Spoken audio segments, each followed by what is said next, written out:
Hello and welcome to this week's episode of Phoenix TV, the show that brings you Manchester's fastest and most exciting sports team, the Manchester Phoenix. I've got Anna Corrigan here with me ahead of our game with the Swindon Wildcats. But first, and very quickly, last night down in Sheffield, a 4-2 defeat. The less said, the better, I think. Very much so. It was a really disappointing game, I mean, in so many different ways. If I'm being completely honest, I didn't think we had it from the start. Yes, we went 1-2 goals up, but to be honest, the dynamics were wrong last night, and I'm just hoping that on the way back and you know, this morning that Tony's given them a good talking to and they come out with a little bit more fire than they had last night. I don't mean to be negative, but they just didn't seem to want it all that much last night. Yeah, indeed. And as you say, hopefully Tony has had a word and we'll see something a little bit better this evening with the Wildcats in the building. Now, here in D-side this year, we seem to have had the Wildcats' number. Of course, they had a bit of turbulence with Stevie Lyle coming and going. Let's hope he's coming and going this evening and that it does us a favour. Yeah, I mean, what's Swindon Wildcats without Stevie Lyle? I mean, he's been there as long as any of us can remember. You know, last time the man of the hour was Carlos Fanucci. You know, he's had a really good run of form since joining them, so I'm sure we're in for, you know, much of the same tonight. But I mean, it's only been 2-3 weeks since we had them last. You know, speech-wise, the same as we said last time, really. It's going to be very much down to the battle of the netminder. Stevie Lyle is an impeccable goalie. Stevie Fone is as well. You know, we've got the added bonus, which is great, of Richie Bentham tonight. I'm looking forward to seeing him play after 2 seasons away. But obviously, you know, with that, we dropped Gareth O'Flaherty and Robin Kovar due to injury, which is unfortunate. So, you know, short bench, as is always the Phoenix way. Yeah, but you know what? We had a short bench last week, and look what we did against the Tigers. Yeah, absolutely. I mean, that is going to be the talking point for me this evening, the lack of Robin Kovar. We know how good he is, the influence that he has on the players around him on the ice. He can create, he can score a goal. He's a big loss this evening, but of course we do have Richie back in the ranks. I've got no doubt in my mind we'll see 110% from Richie this evening. That's enough from us. Let's hand over to Messrs Tambo and Beasley, and we'll go watch some hockey.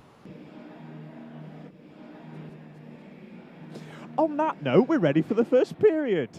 And it's the Wildcats who win the opening draw. Neil Lidgett will work the puck back. McEwen will look to drive this one away down the right-hand side for the Wildcats.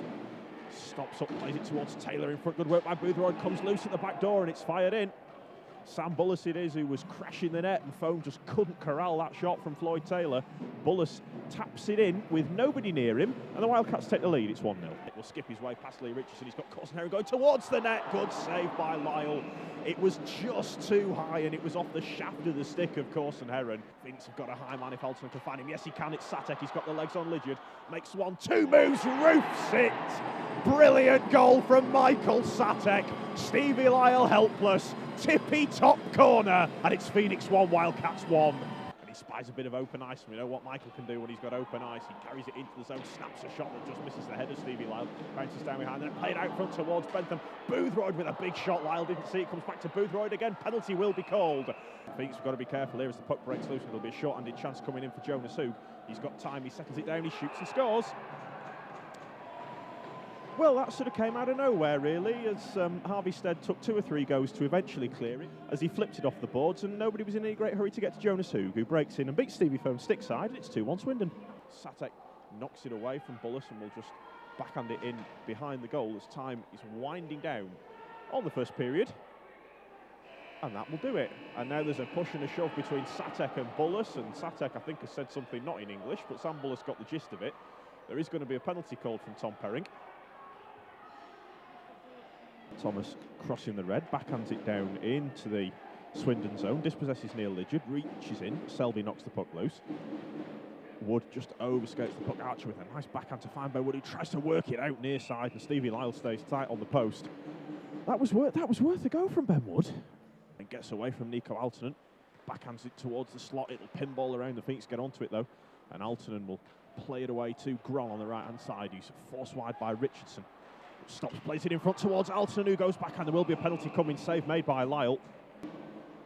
Out it goes to Thomas on the point, who throws it through traffic.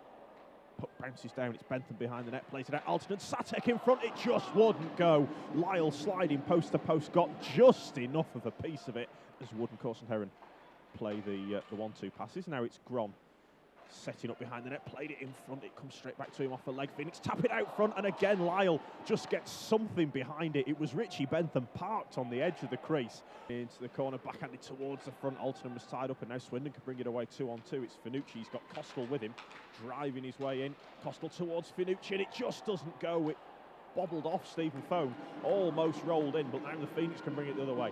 Satek stretches his legs down the left-hand side, that pass is deflected. Gron controls it beautifully in mid-air and turns away from Harding. Too strong for Callum Buglas, comes out front, sharp angle effort, it's hit the inside of the post and come out. Finucci again sweeps it down low towards Jan Costal. This time Boothroyd forces his man wide.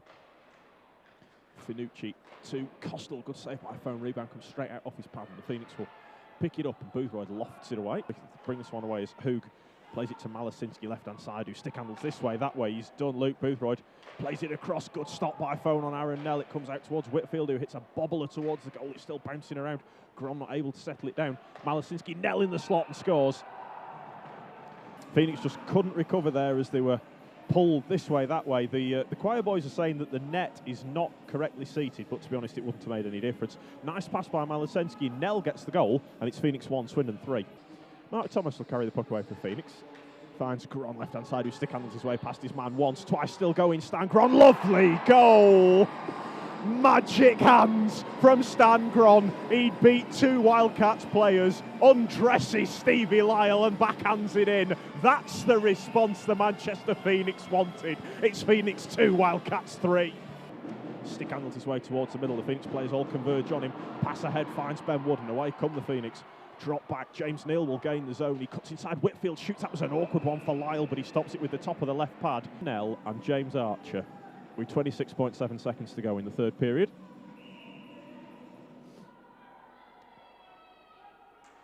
And now there's all sorts of pushing and shoving. Costal's thrown a punch at Richie Bentham.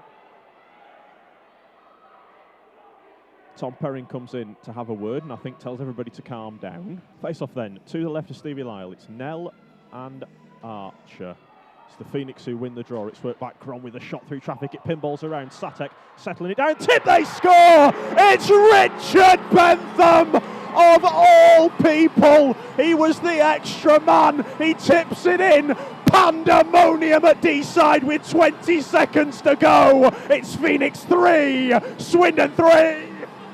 Gron and Nell to take the opening face-off. It's Gron who wins the draw and he'll carry the puck all the way back into Phoenix territory. Stretch his legs to get there. He's not quite going to do it, but he's been dispossessed in front. Archer, Lyle trying to get back to his feet as Archer holds the puck, moving his way across the zone, knocks it through. Matt Selby will cut his way towards the net. The puck's knocked loose. Lyle's been knocked over. Could be a 2-on-1 for the Wildcats. Satek will come back.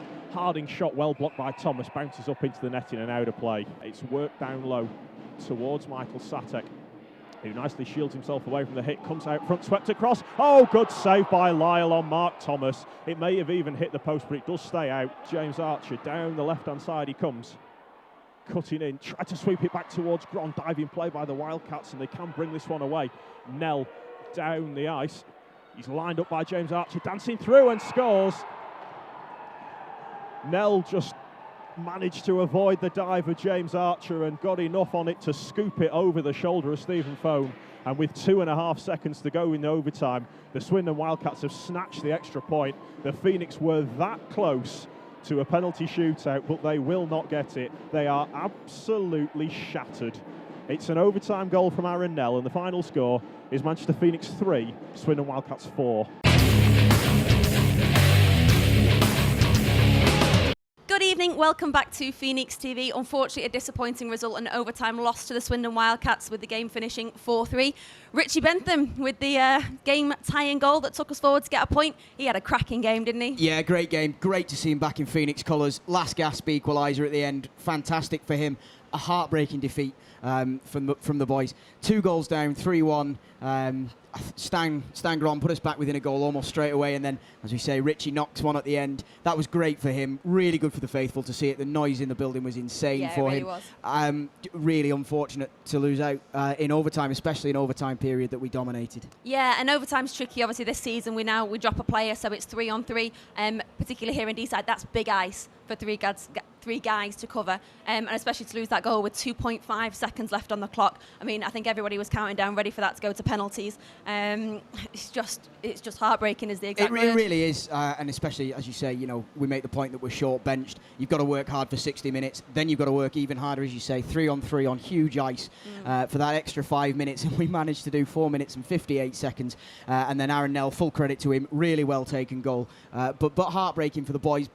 Going into the game, I'd have been happy with a point, but with the way it panned out, you've got to be disappointed not to take them all. Yeah, it was so close. We were so close to those 2 points. Obviously, sad to see no Robin Cover on the ice this evening. However, I do think it gave us a better perspective of our other import forwards that we've possibly not seen as much of this season because Robin's been so fantastic. So Gron had a great game. Startek had a fantastic game, and Nico as well, you know, kind of come out of the sidelines, maybe been living in Kovar's shadow a little bit over the last couple of weeks. So it was really nice to see how they have adapted to the team on their own, given that Kovar is such an integrated part of it. Yeah, absolutely. I mean, he is a guy that we rely heavily on because he's so good. And as you say, it was good to see the other three really step up their game tonight. I thought all three played out of their skin. And you can see it in them that they're working really, really hard. So we cannot fault their effort tonight.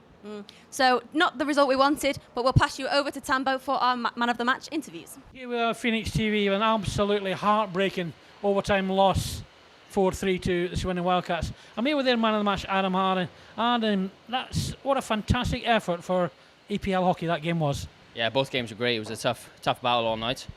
You know, we went ahead, and then you guys come straight back, and obviously you guys scoring in the end to tie it up to go to overtime. It was just a battle all night. It was a good game. And it was a fair battle. A little bit of chippy things, but you expect that in hockey. But there was nothing nasty, nothing untoward. No, it was a good game. Refs were good tonight. Both, like I said, both teams were. It was a solid game all around. And the two netminders, well, Stevie he's just so hard to get the puck past. Well, yeah, I mean, Foney made a great save on Fanucci in the second, so I guess that was the payback in the overtime when Stevie Law made that ridiculous save at the end, which basically won us the game, I guess. So, and then it was a great job by Aaron at the end of the goal. But yeah, both goalies were unbelievable. Well, what can I say about the guy I've got here? Back to us to help us out tonight, and a bit of a night for you, wasn't it? Yeah, it was good to be back. I was just unfortunate about the end, but oh mate, I'm gutted, absolutely gutted. But it was good feeling to score that goal and that. So I just like the way. I mean, we talked about it up on the commentary up the top there.